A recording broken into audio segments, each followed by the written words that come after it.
বন্ধুরা, আজকে আমরা চলে আসছি মুরগি রান্না। দেখেন, স্পেশাল মাল্টি কুকারে আমি মুরগির মাংস কষিয়ে নিয়েছি। তারপরে দিয়ে দিব এগুলোতে আলু এবং মিষ্টি কুমড়া।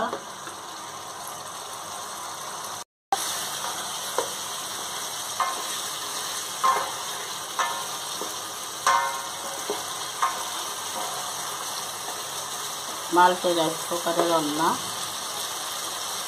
যেহেতু আমরা ছিলাম আমার ছেলেরা শেষ হয়েছে, তাই মাল্টি রাইস কুকারে রান্নার অর্ধেকে যে শেষ হয়ে গিয়েছিল, তাই মাল্টি রাইস কুকারে নামিয়ে তরকারিটা দিয়ে দিয়েছিলাম।